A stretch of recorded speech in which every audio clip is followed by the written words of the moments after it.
Well, does anyone have any questions for either Bertrand or Dr. Gunnar? Not yet. Okay. I figured that might happen, so I prepared some.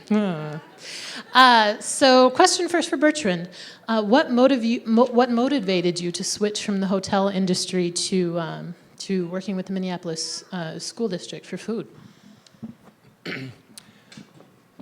In March of, what was it, 2000, no, March 1997, I found my son drinking out of the bathroom faucet, and the next day was diagnosed with type 1 diabetes. That changed my life forever, and dedicated to help our kids around this country not facing what he was facing. Yeah.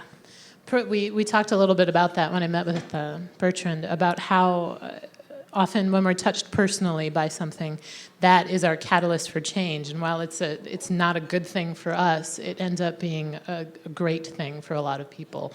So thank you. Dr. Gunnar. I'm just going to let you get your wine.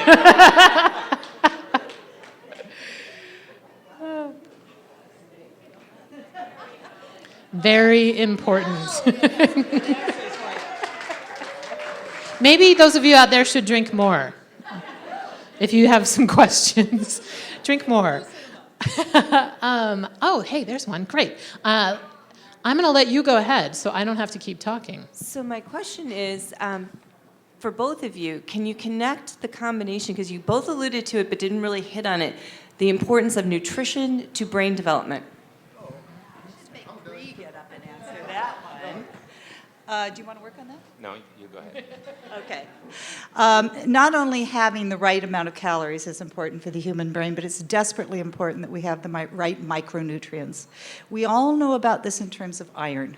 Surprisingly, many babies in our country are iron deficient prenatally because their mothers have gestational diabetes. This was discovered at the University of Minnesota by Michael Georgieff, who is a pediatrician, a neonatologist, and a colleague of ours in the Institute of Child Development. He's now at Harvard, but at any rate, he studies brain development. So is Chuck Nelson.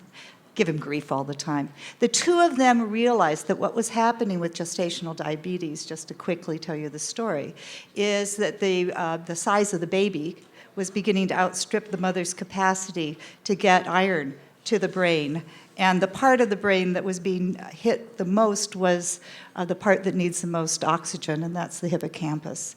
So they were able to demonstrate that this condition, which is frightfully common in the United States because of obesity, is actually influencing baby brain development because of the lack of iron. Other micronutrients are also terribly important, and they are not there in Fritos. And other things of that sort. Also, what the mother eats if she's breastfeeding influences the micronutrients that she's passing to her baby. So you need a healthy diet for a healthy brain. The brain is a part of the body that the body cares about. And so they will sequester from other areas. What's the order? Is it heart and then brain? I can't remember. Liver also gets things right. I mean, there are parts of your body that, nature cares about more than others. But still, you aren't going to get a really healthy brain without a healthy diet. Don't have much to add to this, but I think one of the main thing that we've realized over the years, you can make any food look healthy. That doesn't mean that it's the kind of food you should eat. It's not the beta-carotene, it's the carrot. It's the whole food. So I don't have the scientific evidence that you have, but from a no-nonsense perspective, all I can tell you is that our kids are no longer accustomed to whole food, and the nutrients they get is all added nutrients to the food. And I think that has a direct impact on their learning ability. I think we have another question right here. Go ahead. Yeah, we actually have a few more questions. First of all, I want to thank, this is my first one. Man, this it's totally blown me away. Yeah, so thank you. I think you two guys have explicitly explained Donald Trump. Thank you very much for that. Now we know what happened. But no, I'm sorry, folks. But I do have No a question comment. for Dr. Gunnar and as well, sir. So now we got to reconcile something here. So why, okay, prehistorically, humans, we require fat and sugar. That was our mode of instinct for survival. Unfortunately now, and there was a study done, I don't know the doctor's name, he subjected 2 mice or a group of mice with fat for a 9-week period and then vegetables for the same period. And those mice that were subjected to the fat could not negotiate a maze within the first week from being ingested with fat. But consequently, he took those same mice that were injected with fat off of the fat, and within a few weeks later, they were able to negotiate the maze. So my question is, we need fat and sugar. How do we reconcile our brain function to include just the right amount of fat? And the last part is for you, doctor. Isn't the black community at a disadvantage now, because what we have is what you alluded to in our neighborhood is nothing but liquor stores, food that's predominantly has 80% of fat of meat section and a 10% of veggie section. So to both of you, how do we reconcile these two problems? Thanks. So, from a fat perspective, what we don't need is the fat in the deep fryer. And you can talk about the right fats, but there's good carb, there's bad carb, there's good fat, there's bad fat, sugar from carbohydrate. We need a balanced diet. So when you allude to fat, so hamburgers and French fries is the wrong kind of fat, but our bodies do need fat. A salad is, all the vitamins in a salad are absorbed by our system with fat. You need fat to do that. So when we went on the craze of fat-free diet, we increased the sugar, and actually we decreased the amount of nutrients that we took in. So we do need to balance it out, but it's knowing where the fat comes from. So the trick is that fats and sugars are actually sort of low in frequency if you're out there foraging in the wilderness. And our bodies, our preference for those helped guide us to the foods that were high in nutrients. And it was sort of hard to get too much of it because we were out foraging in the frickin' wilderness. Our brain has not had the time to catch up with the change in our environment. So we would still be pretty well if we were out foraging, picking up the right nutrients, if we could figure out how to kill and eat and whatever and didn't starve to death. But in this environment, our brain, it's not evolved for this environment in terms of helping regulate our food intake. And that's why we're in deep trouble, is these things do light up the nucleus accumbens, here's a new word, and the pleasure centers in the brain. We do like them. There is nothing like Haagen-Dazs. It is also true that when we're stressed, we preferentially hunt out these foods because they actually help regulate the brain and calm us down. Yes, you do feel better after that pint of Haagen-Dazs.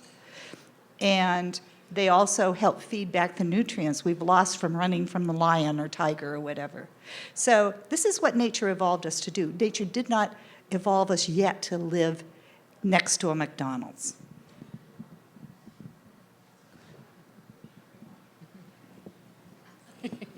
Hi. It's such an exciting time for both of you with farm-to-table movement, with people being more aware of obesity prevention, with the Transforming the Workforce report and worthy wages, and all of those good things happening.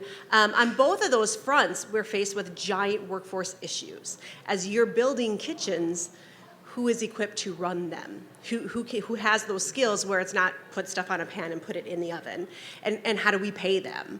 When we need infant and toddler educators who believe it's about more than changing diapers and feeding bottles and understand neurons and all of those good things we want them to do, how do we identify them? How do we compensate them? And what next steps, what advice do you have for next steps for those of us who might be in positions to influence workforce development?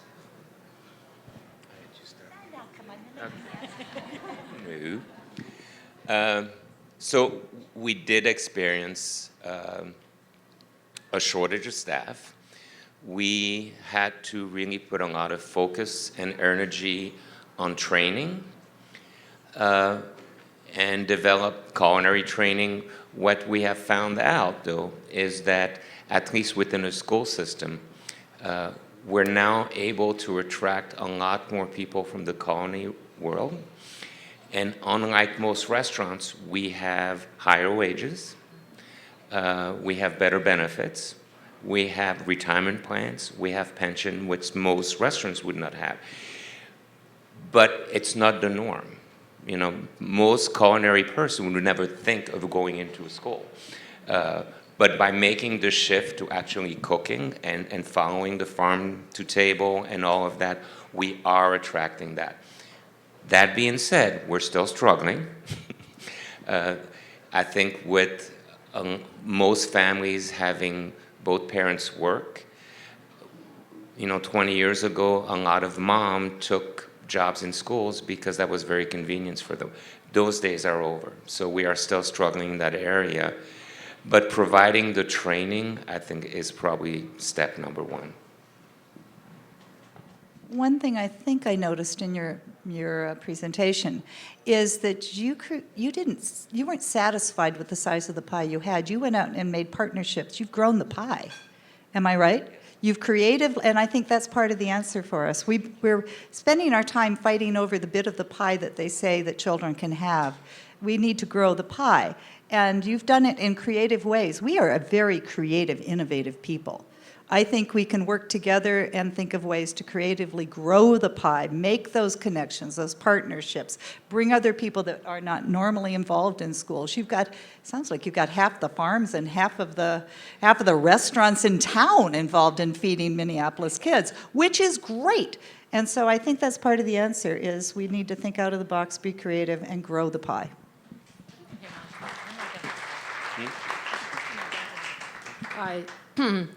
3 parts. One is, first of all, thank you so much for all your work. Thank you individually, and thank you together to all 3 of you. Really appreciate it.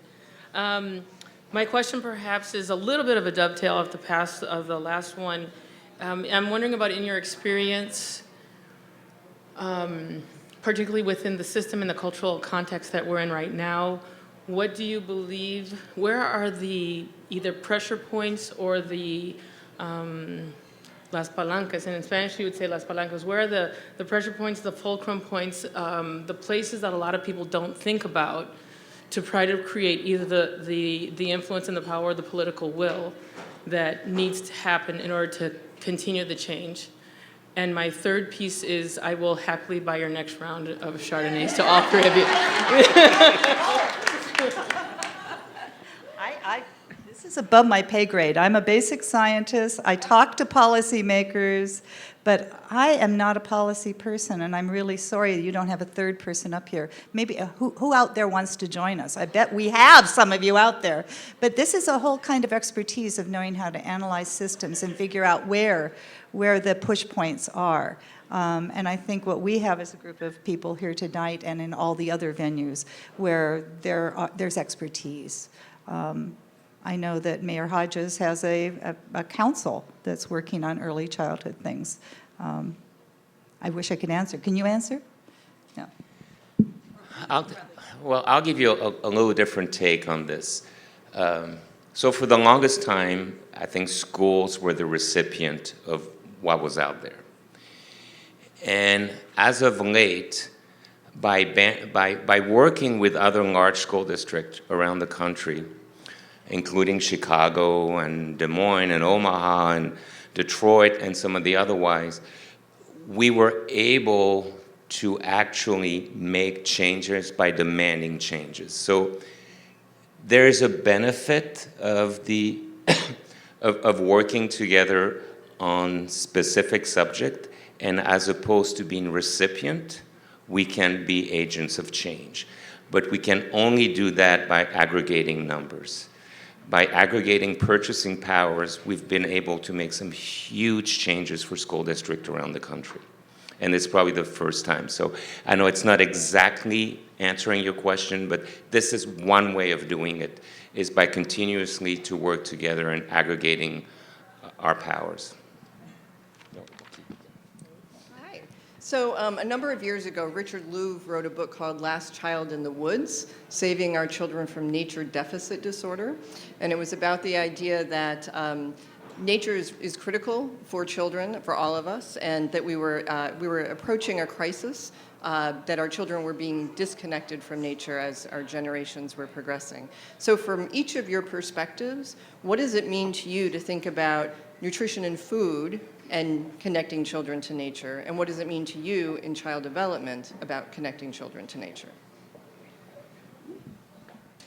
I'll make it quick.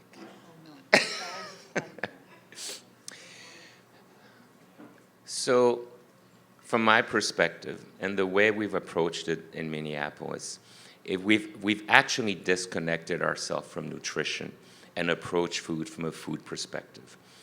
We've disconnected teaching or reiterating always the healthy food. You need to eat this because it's healthy. We've really focused on this is great food, this is whole food, this is where it's grown. So remaking the connection, but moving away from always concentrating on healthy, healthy, healthy. I think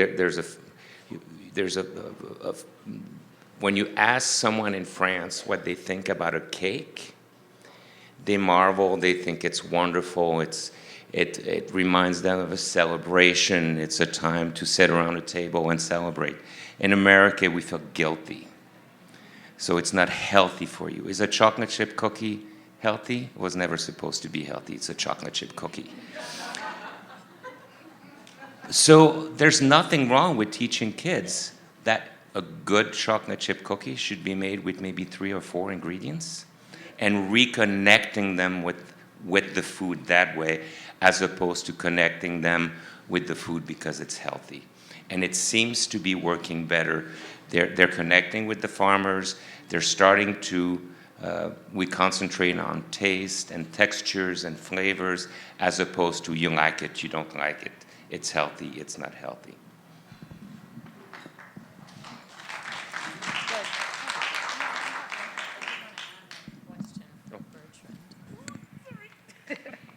So before, I just want to jump in here. I had a question as you were talking. Do you have any stats on the economic impact for the local farmers that you've been working with? I do. I don't have them at the top of our head, unfortunately. But last year we contracted forward with 8 farms, and this was our second year. This coming school year we'll have contracts with 14 farms. So I think we'll be close. We'll be approaching $1 million within a year. Hi. Can you hear me? I'm Paula Landis. I'm with the YWCA of Minneapolis. And I just want to say thank you so much. First of all, I'm really delighted to hear every bit of information that you have to share with us. And as far as nutrition goes, I hope you keep up the great work that you're doing in Minneapolis and bring it out further into Minnesota. At the YWCA, we started a nutrition program, and we've just released our nutrition and food policy that I think goes above and beyond what we've been expecting as kind of the base norm with CACFP, and we're really excited about it. And so thank you. Nutrition, nutrition, nutrition. Okay, applause. Thank you. Okay, and? You'll be glad to know that the Department of Ag has asked us to use our Minnesota Thursday campaign and logo, and they're rolling it out statewide starting next year. Thank you. Nice.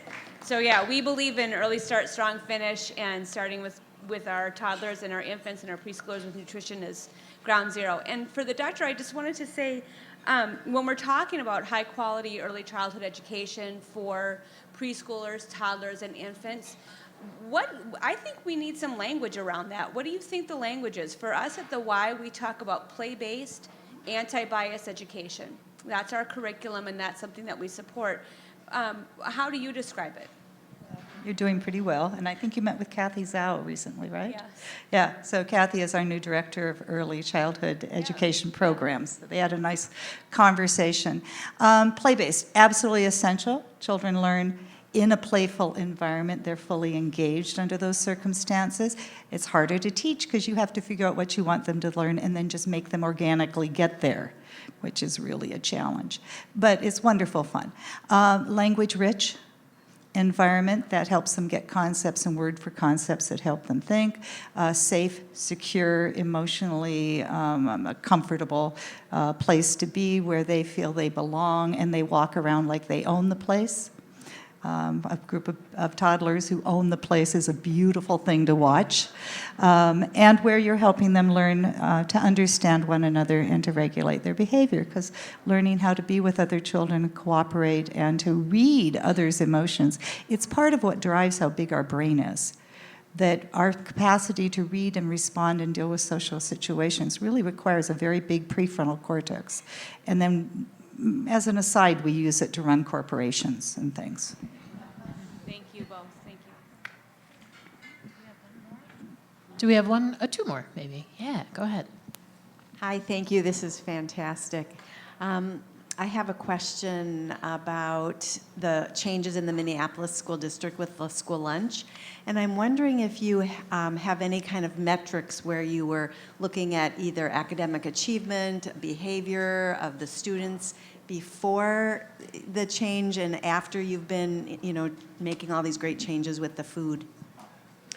We currently don't. However, we have partnered with Blue Cross Blue Shield Center for Prevention, and we are starting a study called the True Food Study that hopefully will do exactly that, to link the academic performance as well as some other measures using data from 5 years ago and then following us for another 2 years. Any idea when, what the time period is when you'll see data? I don't have that, but they're hoping about 1.5 to 2 years. Okay. Yeah. Thank you. We're going to take these as our last two, you two, all right? For those of you who are left, I'm sure you'll be able to connect with these two if you really want to. But for now, we'll just take two more questions. Hello, thank you. I was wondering if you could talk a little bit more about things we can take away from tonight, practical things we can do to support these changes that we'd like to see, either in our community food systems or in our childhood education. What are things we can do as community members that will help support these goals and kind of these actions that you're talking about are ideal? Thank you. Doing this. Acting locally is really important. So knowing what's around you and what things you can get involved in. The more you know your neighbors who are interested in the same thing, the more you will begin to connect with larger and larger groups. So that's one thing. If what you have is a great library and you want to volunteer to be the story lady. I mean, there's all sorts of possibilities. Of course, knowing what's going on in your community, being politically active, making your voice heard, holding your politicians' feet to the fire, all of those things are essential. Ditto for if you have kids in the school system. It's one of the things that I've worried about with my own kids. I had one who stayed in public school and one who begged me like crazy to go to private school because he was my math guy and he kept wanting harder math. So we had one in both, but I felt bad about leaving because when you're not in the public school system, you're not bitching at the public school system. And we need, the very same families that move their kids to private schools are often the ones who know about how to make systems work.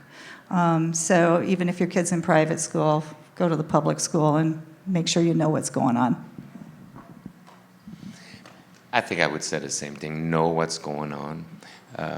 I know when I first started some of the change, I asked parents for a very hard thing to do. I asked them to send their kids to eat school lunch. I said, I hate what I serve you. I know you don't like it. I don't like it either, but I need your money. So you need to send them in. And that's the only way we could make changes. But same with the chefs. I think it's as a community, we need to be involved and we need to know what's going on in the school. We can't take for granted what we think happens there. We need to be in the school looking at what's going on.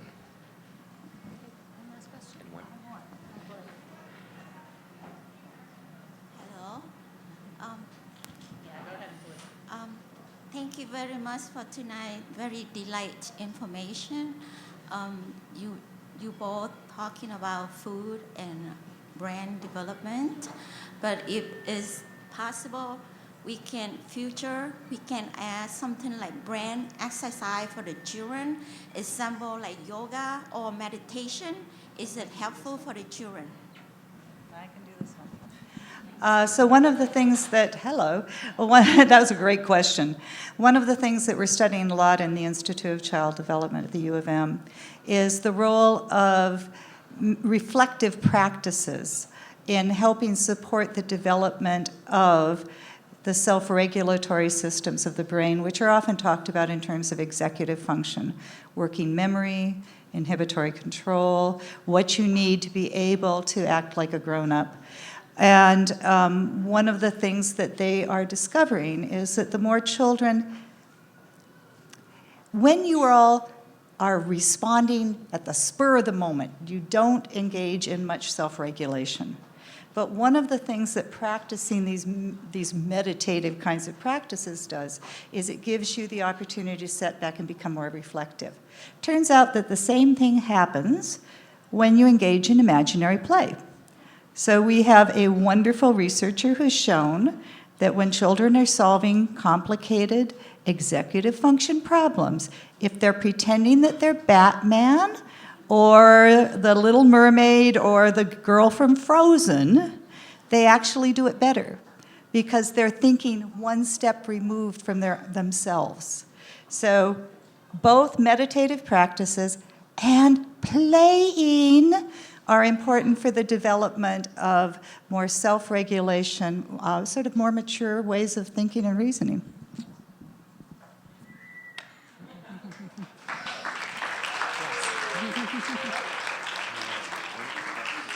Well, huge thank yous to both Dr. Megan Gunnar and Bertrand Weber. Let's give them one more round of applause. You all are off the hook if you want to